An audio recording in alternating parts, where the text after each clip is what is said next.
ಯಾರೆಲ್ಲ ತುಂಬ ಸಿಂಪಲ್ಲಾಗಿ ಹೊಸದಾಗಿ ಲಕ್ಷ್ಮೀ ಪೂಜೆಯನ್ನು ಮಾಡೋರು ಮಿಸ್ ಮಾಡದೆ ಇವತ್ತಿನ ವಿಡಿಯೋ ನೋಡಿ. ವರಮಹಾಲಕ್ಷ್ಮಿ ಪೂಜೆಯ ಮತ್ತೊಂದು ವಿಡಿಯೋ. ಯಾರೆಲ್ಲ ಸಿಂಪಲ್ಲಾಗಿ ವರಮಹಾಲಕ್ಷ್ಮಿ ಪೂಜೆಯನ್ನು ಮಾಡಬೇಕು ಅಂತ ಇದ್ದೀರಾ, ತಪ್ಪದೇ ಈ ವಿಡಿಯೋವನ್ನು ನೋಡಿ. ಎಲ್ಲರಿಗೂ ನಮಸ್ಕಾರ. ನಮ್ಮ ಚಾನಲ್ಗೆ ನಿಮ್ಮೆಲ್ಲರಿಗೂ ಆತ್ಮೀಯವಾದ ಸುಸ್ವಾಗತ. ಬನ್ನಿ, ವರಮಹಾಲಕ್ಷ್ಮಿ ಪೂಜೆ ಮಾಡೋಕ್ಕಿಂತ ಮೊದಲು ನಾವು ಕಾಯಿನ ರೆಡಿ ಮಾಡ್ಕೊಳ್ಬೇಕು.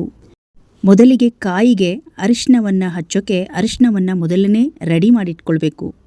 ಇದಕ್ಕೆ ಅರ್ಧ ಬೌಲ್ ಅಕ್ಕಿ ಹಿಟ್ಟು, ಅರ್ಧ ಬೌಲ್ ಅರಿಶಿನವನ್ನು ಹಾಕಿ ಸ್ವಲ್ಪ ಜಾವದ ಪುಡಿಯನ್ನು ಹಾಕಿ ಕಲಸಿಟ್ಕೊಂಡಿದ್ದೀನಿ. ಹದವಾಗಿ ಕಲಸಿಟ್ಕೊಂಡು ವಿಡಿಯೋದಲ್ಲಿ ಹೇಗೆ ತೋರಿಸ್ತಾ ಇದ್ದೀವಿ ಅದೇ ರೀತಿಯಾಗಿ ನೀವು ಕಾಯಿಗೆ ಹಚ್ಕೊಳ್ಬೇಕಾಗತ್ತೆ.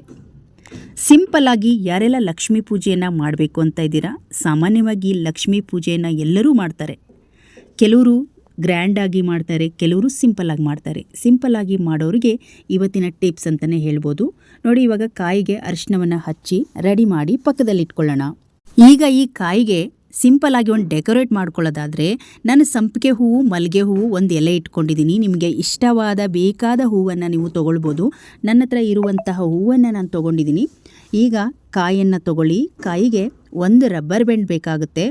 ಕಾಯಿಗೆ ಹೂವು ಮುಡ್ಸೋದೇ ಒಂದು ತುಂಬ ಕಷ್ಟ ಆಗುತ್ತೆ. ಹಾಗಾಗಿ ಮೊದಲೇ ಈ ರಬ್ಬರನ್ನು ಹಾಕಿ ನಾವು ರೆಡಿ ಮಾಡಿ ಇಟ್ಕೊಳ್ಬೇಕು. ಕಳಶಕ್ಕೆ ಇಟ್ಟ ಮೇಲೆ ಮಾಡೋಕ್ಕೆ ಹೋದರೆ ಬಿದ್ದೋಗ್ಬಿಡುತ್ತೆ, ಹೂ ಮುಡ್ಸೋಕ್ಕಾಗೋಲ್ಲ, ಬೇಜಾರಾಗುತ್ತೆ. ಹಾಗಾಗಿ ಈ ರೀತಿ ರಬ್ಬರ್ ಬ್ಯಾಂಡನ್ನು ಹಾಕಿ ಮೊದಲೇ ಈ ರೀತಿ ಡೆಕೋರೇಷನ್ ಮಾಡಿ ಇಟ್ಕೊಳ್ಬೇಕು. ನಾನಿಲ್ಲಿ ಸಂಪಿಗೆ ಹೂವು, ಲಕ್ಷ್ಮಿಗೆ ಪ್ರಿಯ ಅಂತಲೇ ಹೇಳ್ಬೋದು, ಸಂಪಿಗೆ ಹೂವಿನಲ್ಲಿ ನಾನು ಡೆಕೋರೇಷನ್ ಮಾಡ್ತಾಯಿದ್ದೀನಿ. ನಿಮಗೆ ಇಷ್ಟವಾದ ಸೇವಂತಿಗೆ ಹೂವಿನಲ್ಲಿ ಕೂಡ ಮಾಡ್ಕೊಳ್ಬೋದು. ಸಂಪಿಗೆ ಹೂವನ್ನ ರೌಂಡಾಗಿ ಹಾಕ್ಕೋತಾ ಇದ್ದೀನಿ. ನೀವು ಮತ್ತೆ ಮನೆಯಲ್ಲಿ ವಾರ ಪೂಜೆ ಮಾಡ್ತೀರಾ, ಲಕ್ಷ್ಮಿ ಒಂದು ಕಾಯಿಯನ್ನು ಇಟ್ಟು ಪೂಜೆ ಮಾಡ್ತೀರಾ, ಆ ಕಾಯಿ ಕೂಡ ಇದೇ ಥರ ಡೆಕೋರೇಷನ್ ಮಾಡಿ ಇಡ್ಬೋದು. ಶುಕ್ರವಾರ, ಮಂಗಳವಾರ ಆ ರೀತಿ ಮಾಡೋದ್ರಿಂದ ದೇವ್ರ ಮನೆ ತುಂಬ ಸುಂದರವಾಗಿ ಕಾಣಿಸುತ್ತೆ ನೋಡಿ. ಮಲ್ಲಿಗೆ ಹೂವನ್ನು ಕೂಡ ಜೋಡಿಸ್ಕೊಂಡು ಮಧ್ಯದಲ್ಲಿ ಇಟ್ಕೊಂಡಿದ್ದೀನಿ. ಗುಲಾಬಿ ಹೂವಲ್ಲಿ ಡೆಕೋರೇಷನ್ ಮಾಡ್ಬೋದು, ಮತ್ತು ಸುಗಂಧರಾಜ್ ಹೂವನ್ನು ಕೂಡ ನೀವು ಯೂಸ್ ಮಾಡ್ಕೊಳ್ಬೋದು. ರಬ್ಬರ್ ಒಳಗಡೆ ಹಾಕಿದರೆ ಟೈಟ್ ಆಗುತ್ತೆ, ಹೂ ಕೂಡ ಬಿದ್ದೋಗೋದಿಲ್ಲ. ಎಷ್ಟು ಆರಾಮಾಗಿ ಎಷ್ಟು ನೀಟಾಗಿ ಹೂವಿದೆ ನೋಡಿ. ಅದ್ರ ಮಧ್ಯದಲ್ಲಿ ಒಂದು ಗ್ರೀನ್ ಆಗಿರುವ ಎಲೆ ಹಾಕಿದ್ರಂತೂ ಇವಾಗ ನೋಡಿ ಎಷ್ಟು ಸುಂದರವಾಗಿ ಕಾಣಿಸುತ್ತೆ. ಬೇಕಿದ್ರೆ ಒಂದು ಈ ಕನಕಾಂಬರ ಹೂವು ಆಗಿರ್ಬೋದು, ಹಾಗೆ ಗುಲಾಬಿ ಹೂಗಳಾಗಿರ್ಬೋದು, ಅವನು ಕೂಡ ಮಧ್ಯದಲ್ಲಿ ಒಂದೊಂದು ಸೇರಿಸ್ಕೊಳ್ಬೋದು. ಈಗ ಇದನ್ನು ಪಕ್ಕದಲ್ಲಿ ಇಟ್ಕೊಂಡು ಲಕ್ಷ್ಮಿಗೆ ಕುಂಕುಮದ ತಿಲಕವನ್ನು ರೆಡಿ ಮಾಡ್ಕೊಳ್ಳೋದಾದರೆ ಒಂದು ಎಲೆ ತೊಗೊಳ್ಳಿ. ಎಲೆಯನ್ನು ತಕ್ಷಣದಲ್ಲಿ ಮಾಡುವಂಥದ್ದು ಇದೆಲ್ಲ. ಎಲೆ ತೊಗೊಂಡು ಒಂದು ಪೆನ್ನಿನಲ್ಲಿ ನೋಡಿ ಈ ರೀತಿ ಶೇಪ್ ತಕ್ಕೊಂಬಿಡಿ. ನಾವು ಹೇಗೆ ಈ ರೀತಿ ಮಾಡ್ಕೊಳ್ತಾ ಇದ್ದೀವಿ ಅದೇ ರೀತಿಯಾಗಿ ಪೆನ್ನು ಅಥವಾ ಸ್ಕೆಚ್ ಪೆನ್ನಿಂದ ಈ ರೀತಿಯಾಗಿ ಬರ್ಕೊಂಬಿಡಿ. ಈಗ ಇದನ್ನು ನಾವು ಹೇಗೆ ಕಟ್ ಮಾಡ್ಕೊಂಡಿದ್ದೀವಿ ಅದೇ ರೀತಿಯಾಗಿ ಕತ್ತರಿಯಲ್ಲಿ ಕಟ್ ಮಾಡ್ಕೊಳ್ಳೋಣ. ಇದನ್ನು ಕವರಲ್ಲಿ ಮಾಡ್ಬೋದು, ಹಾಗೆ ಪೇಪರಲ್ಲಿ ಕೂಡ ಕಟ್ ಮಾಡ್ಕೊಳ್ಬೋದು. ಎಲೆಯಲ್ಲಿ ಮಾಡಿದರೆ ತುಂಬ ಚೆನ್ನಾಗಿರುತ್ತೆ ನೋಡಿ. ಇವಾಗ ಅದೇ ರೀತಿಯಾಗಿ ಕಟ್ ಮಾಡ್ಕೊಂಡಿದ್ದೀನಿ. ನೋಡ್ತಾ ಇರ್ಬೋದು ಒಂದು ಒಳ್ಳೆ ಶೇಪ್ ಬರುತ್ತೆ. ಇವಾಗ ನೋಡಿ, ಇವಾಗ ಓಪನ್ ಮಾಡ್ತಾ ಇದ್ದೀನಿ. ಎಷ್ಟು ಸುಂದರವಾಗಿರುವ ಒಂದು ಶೇಪ್ ಬಂದಿದೆ ಅಂತ. ಇದನ್ನು ಇವಾಗ ಕಾಯಿ ಮೇಲೆ ಇಟ್ಟು ಆದಷ್ಟು ಕೆಂಪಗಿರುವ ಕುಂಕುಮವನ್ನು ತಗೊಳ್ಬೇಕು. ಮೆರೂನ್ ಕುಂಕುಮದಕ್ಕಿಂತ ಕೆಂಪಾಗಿರುವ ಕುಂಕುಮವನ್ನು ತಗೊಂಡ್ರೆ ಈ ಒಂದು ತಿಲಕ ತುಂಬ ಚೆನ್ನಾಗಿ ಕಾಣಿಸುತ್ತೆ. ಮಧ್ಯದಲ್ಲಿ ಯಾವ ಶೇಪ್ ಇದೆಯೋ ಆ ಶೇಪಿಗೆ ನೀವು ಈ ಕುಂಕುಮವನ್ನು ತುಂಬ್ಕೊಂಬಿಡಿ. ನೋಡ್ತಾ ಇರ್ಬೋದು ಕೆಳಗಡೆ ಸ್ವಲ್ಪ, ಮೇಲೆ ಸ್ವಲ್ಪ ಕುಂಕುಮವನ್ನು ಈ ರೀತಿ ಒಂದು ಕೈಯಲ್ಲಿ ಟೈಟಾಗಿ ಹಿಡ್ಕೊಂಬಿಡಿ, ಬಿಡಬೇಡಿ ಕೈಯನ್ನು.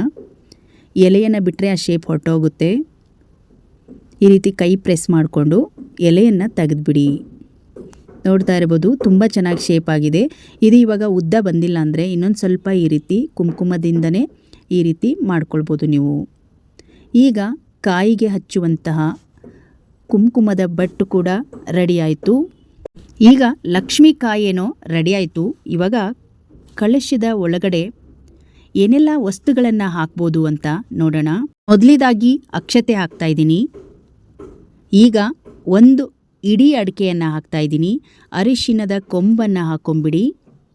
ನಂತರ ₹1 ಕಾಯಿನು, ಲಕ್ಷ್ಮೀ ಕಾಯಿನ್ ಬೆಳ್ಳಿದು ಅಥವಾ ಬಂಗಾರದ್ದು ಇದ್ದರೆ ಅದನ್ನು ಕೂಡ ಹಾಕ್ಬೋದು. 5 ಕಮಲದ ಬೀಜವನ್ನು ಹಾಕ್ತಾ ಇದ್ದೀನಿ. 1 ಕವಡೆಯನ್ನು ಹಾಕ್ತಾ ಇದ್ದೀನಿ. ಹಾಗೆ ಸ್ವಲ್ಪ ಅರಿಶಿನ, ಸ್ವಲ್ಪ ಕುಂಕುಮವನ್ನು ಹಾಕಿ ನಂತರ ಪಚ್ಚಕರ್ಪೂರ ಅಥವಾ ನಾರ್ಮಲ್ ಕರ್ಪೂರ, ಪಚ್ಚಕರ್ಪೂರ ಹಾಕಿದರೆ ಚೆನ್ನಾಗಿರುತ್ತೆ. ಈಗ ಇದಕ್ಕೆ ಕೆಂಪು ಹೂವು ಒಳ್ಳೆಯದು. ಕೆಂಪು ಹೂವು, ಸ್ವಲ್ಪ ಮಲ್ಲಿಗೆ ಮತ್ತು ಗುಲಾಬಿ ಹೂವನ್ನು ಹಾಕ್ತಾಯಿದ್ದೀನಿ.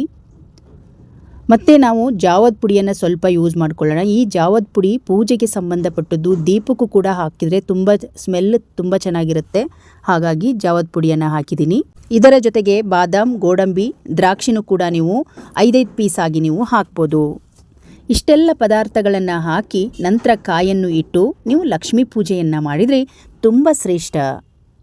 ಯಾರೆಲ್ಲ ಸಿಂಪಲ್ ಆಗಿ ಲಕ್ಷ್ಮೀ ಪೂಜೆಯನ್ನು ಮಾಡಬೇಕು ಅಂತ ಇದ್ದೀರಾ, ಇವತ್ತಿನ ವಿಡಿಯೋ ಮಿಸ್ ಮಾಡದೆ ನೋಡಿ. ನೀವು ಇಲ್ಲಿ ಈ ಲಕ್ಷ್ಮೀ ಕಾಯನ್ನು ರೆಡಿ ಮಾಡಿ ಇಟ್ಟಿದ್ದೀರಲ್ಲ, ಅದಕ್ಕೆ ಈ ಒಂದು ಗುಲಾಬಿ ಹೂಗಳನ್ನು ಈ ರೀತಿ ಸಿಗ್ಗಿಸ್ಕೊಂಡ್ರೂ ಕೂಡ ತುಂಬ ಚೆನ್ನಾಗಿ ಕಾಣಿಸುತ್ತೆ.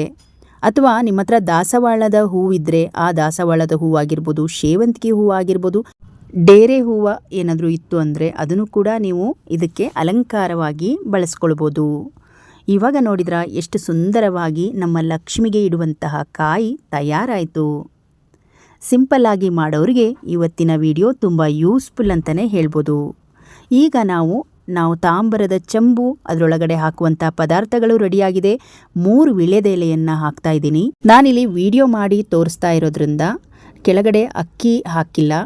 ಬಾಳೆ ಎಲೆ ಇಟ್ಟು ಅದ್ರ ಮೇಲೆ ಅಕ್ಕಿನ 3 ಬೊಕ್ಸೆಯಲ್ಲಿ ಅಕ್ಕಿನ ಇಟ್ಟು ನಂತರ ನೀವು ಕಳಶನ ಇಟ್ಕೊಳ್ಬೇಕಾಗತ್ತೆ.